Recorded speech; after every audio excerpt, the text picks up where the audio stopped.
오늘 저와 여러분들이 함께 나눌 말씀은 마태복음 11장 12절부터 19절의 말씀입니다.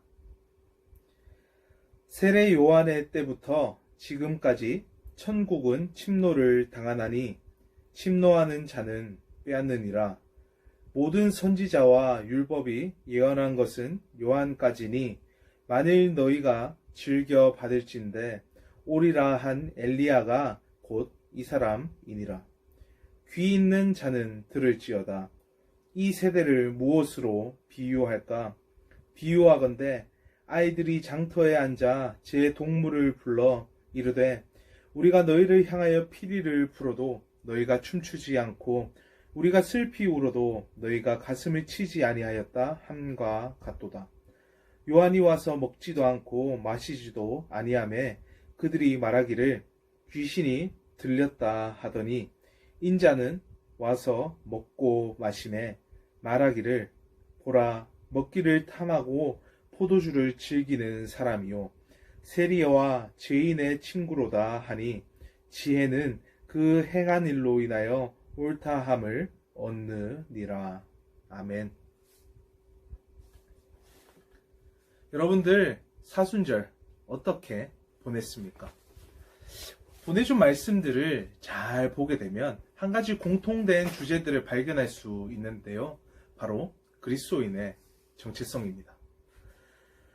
여러분들은 그리스도인으로서 바른 정체성을 가지고 살아가고 있습니까? 살아가고 있다고 그렇게 자신할 수 있습니까?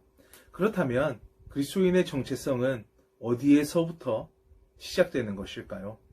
만일 우리가 이 시작점을 모르고 계속 믿음의 삶을 이어나간다, 여정을 걸어간다 라고 했을 때 우리는 지금 우리가 바른 길을 걸어가고 있는지 알 수가 없을 겁니다.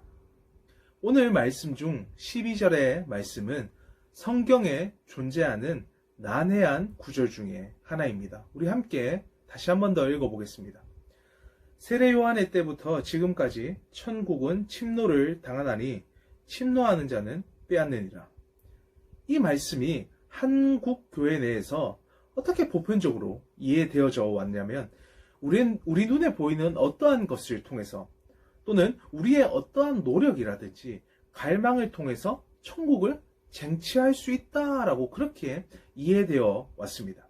마치 내가 믿는다고 말하면 믿음이 생기고 구원을 받는다라고 그렇게 확신을 하면 받을 수 있을 것 같고 내가 간절히 구하면 뭐든지 구해질 것만 같으면 나에게 일어난 어떠한 사소한 일들이나 사건들이 자꾸만 하나님과 끼워 맞추고 하나님의 뜻이라 말하는 것과 같습니다. 이런 말도 들었습니다. 천국은 침노하는 자의 것이니까 하나님께 우리가 간절히 구하면 다 들어주실 거다. 다 채워주실 거다. 다 해결해 주실 거다. 근데 이러한 말은 이 말씀에 대해 철저히 잘못 이해했기 때문에 하는 말입니다.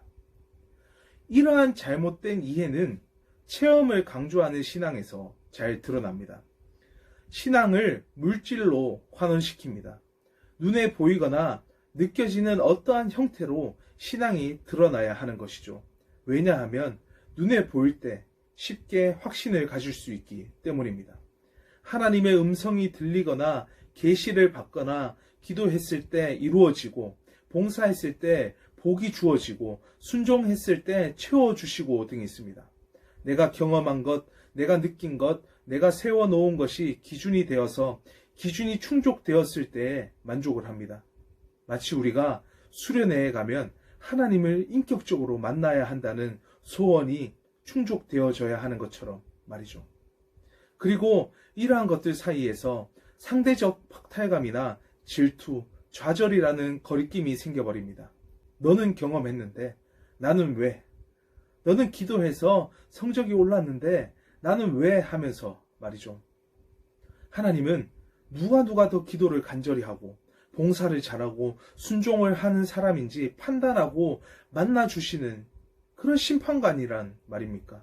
하나님은 여러분들의 신앙을 견주어 보며 판단하며 선별적으로 사랑하는 분이십니까? 오늘 말씀은 천국은 침노하는 자의 것이라 하시며 이러한 잘못된 신앙을 비판하십니다.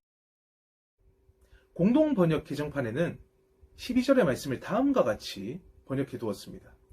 세례자 요한 때부터 지금까지 하늘나라는 폭행을 당해왔다. 그리고 폭행을 쓰는 사람들이 하늘나라를 빼앗으려고 한다. 영어 성경의 말씀을 해석해보면 다음과 같이 나옵니다. 침례 요한 시대부터 지금까지 폭력적인 사람들은 힘으로 하늘나라를 장악하려고 노력해왔다. 신약 성경을 기록할 당시에 사용했던 원어인 헬라어를 직역해보면 다음과 같이 해석이 됩니다. 침례 요한으로부터 지금까지 여전히 하늘나라는 힘을 사용한 강요와 폭력을 당하니 폭력을 행사하는 이로 인하여 강도맞게 되었다. 16절과 17절에 등장하는 동물을 향해 피리를 불어도 춤을 추지 않고 슬피 울어도 함께 슬퍼하지 않는 이들이 바로 폭력으로 하나님의 나라를 빼앗으려고 하는 자들입니다. 자신이 정해놓은 하나님의 뜻을 가지고 누군가에게, 우리 이웃들에게 상처를 주는 자들입니다. 이 말씀이 녹화되어지고 있는 오늘은 세월호 6주기인 4월 16일입니다. 많은 사람들이 유가족과 희생자, 생존자 가족과 생존자를 향해 손가락질 했었습니다. 그리고 수많은 교회들이 세월호가 침몰된 것이 하나님의 뜻이라며 그들의 아픔과 죽음을 비웃고 판단했습니다. 바로 이러한 모습이 폭력으로 하나님 나라를 빼앗는 겁니다. 오늘 말씀에 나오는 천국을 침노하는 자라는 겁니다. 코로나19로 예배당에 모이지 못할 때 모이지 않는 이들을 비난하고 코로나19의 심각성을 무시하고 타인의 믿음의 유무를 판단하며 우리는 반드시 예배당에 모여야 한다고, 예배를 목숨보다 소중히 여겨야 한다고, 무조건 예배당에 와서 예배 드려야 한다며 말하는 자들이 바로 천국을 침노하는 자들인 겁니다. 안식일에 병자를 치유하신 예수님을 믿는다 말함에도 불구하고 우리는 병자의 고통, 질병을 가볍게 여기고 안식일을, 행사를, 모임을 지키는데 더 관심이 있습니다.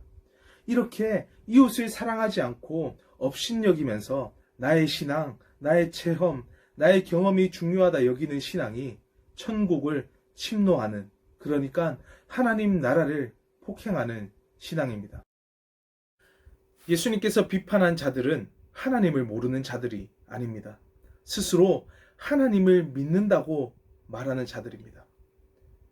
그러나 그것이 자신이 기준이 되었을 때 문제가 발생합니다. 자기가 기준이 되어 하나님을 믿는다 말하는 이들이 하나님의 나라를 폭력적으로 빼앗고 있는 모습을 오늘 말씀에서 볼 수 있습니다. 그리고 자신의 나라를 만들어가는 것이죠.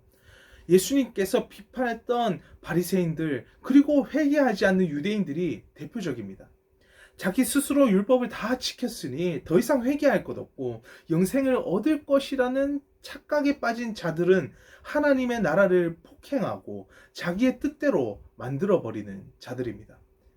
이러한 자들을 향해서 예수님께서 이렇게 말씀하십니다. 그들 자신을 위한 하나님의 뜻을 저버리니라. 천국은 침노를 당하나니 침노하는 자는 빼앗을 것이라. 이 말씀에 대한 잘못된 이해와 신앙의 행태는 우리들의 신앙 속에서도 너무나도 자연스럽게 보여집니다. 가장 대표적인 것이 성적과 그리고 성공을 위한 기도입니다. 나 역시도, 전사님 역시도 이러한 것들을 위해서 이기적으로 기도해 왔습니다. 기도해서 성적이 오르고 등수가 올랐다고 칩시다. 하나님의 은혜라 우리는 말하지 않습니까? 그럼 하나님은 기도하는 나를 위해 누군가를 내 아래에 두시는 하나님이십니까? 내가 어떠한 일에 성공했다고 칩시다. 하나님의 뜻이라 우리는 말하지 않겠습니까? 그럼 하나님은 기도하는 나를 위해 누군가를 실패하게 하시는 하나님이십니까? 그렇다면 하나님은 신자유주의 경제체제의 신입니다. 신자유주의 경제체제에서 나의 성공은 곧 누군가의 실패를 만들어내기 때문입니다. 이러한 착각들은 우리로 하여금 천국을 폭행하는 자로 만들었습니다. 신앙인으로서 정직하지 못하고 양심을 버리게 만들었습니다. 누군가를 밟고 올라서서 은혜와 뜻을 외칩니다. 정작 예수님은 밟힌 자들에게 다가가셨는데 말입니다. 밟히라는 것이 아닙니다. 예수를 믿는 자로서 반드시 기도로 준비하여 양심을 가지고 정직하게 공부한 만큼 성적을 받고 정직하게 노력한 만큼 벌어야 한다는 겁니다. 천국을 폭행하는 자는 이웃을 향해 복음과 하나님의 뜻이라는 무기로 폭행을 하는 자들입니다. 그러기에 17절에 나오는 것처럼 타인의 슬픔에 참여하지 못하고 타인의 부름에 반응하지 못하는 겁니다. 그저 하나님의 뜻이라며 상대를 죄책감에 빠지게 할 뿐입니다. 여러분들에게 불행하고 비극적인 일들이 생겨났다고 생각해 봅시다. 만일 제가 여러분들에게 그러한 일을 경험하고 있는 여러분들에게 하나님의 뜻이라며 우리 같이 하나님의 뜻을 찾아보자 그렇게 말하면 여러분들은 어떨 것 같습니까? 대답하지 않아도 너무나도 뻔한 것 아니겠습니까? 신학자 위르겐 몰트만은 그에 져서 십자가에 달리신 하느님의 서문에 다음과 같이 말합니다. 소외되고 분리되었으며 인간을 억압하는 이 사회에서 기독교 자신이 소외되고 분리되어 인간을 억압하는 도구가 되느냐 아니면 그 반대가 되느냐 하는 문제는 다음의 사실에서 결정된다. 즉 십자가에 달린 그분이 기독교에 대하여 어떤 낯선 자인가 아니면 기독교의 실존을 결정하는 주님인가 하는 사실에서 결정된다. 여러분들은 그리스도인으로서 이 시대 속에 어떻게 살아가고 있습니까? 이웃의 고통이 가득한 이 시대 속에서 여러분들은 어떻게 살아가고 있습니까? 오늘 말씀에 나오는 것처럼 이웃의 슬픔과 자기 자신을 분리시키고 마치 남의 일인 것처럼 그렇게 여기고 있지는 않나요? 그리고 자기 자신에게만 집중되어 살아가고 있지는 않나요? 예수님께서는 분리당하고 소외당하고 방치당한 그들과 함께 하셨습니다. 오늘 나오는 19절의 말씀을 우리 함께 읽고 이 말씀을 마치고자 합니다. 인자는 와서 먹고 마시매 말하기를 보라 먹기를 탐하고 포도주를 즐기는 사람이요 세리와 죄인의 친구로다 하니 지혜는 그 행한 일로 인하여 옳다함을 얻느니라. 아멘. 세상을 만들어 너희에게 전해줄 거야. 그것이 우리가 해야 할 사명인걸. 그가 다스리는 그의 나라에서 세상을 지으사 회복하고 통치하시네. 주님이 이곳에 나타나오시는 날 세상과 우리는 완전하게 변할 거야.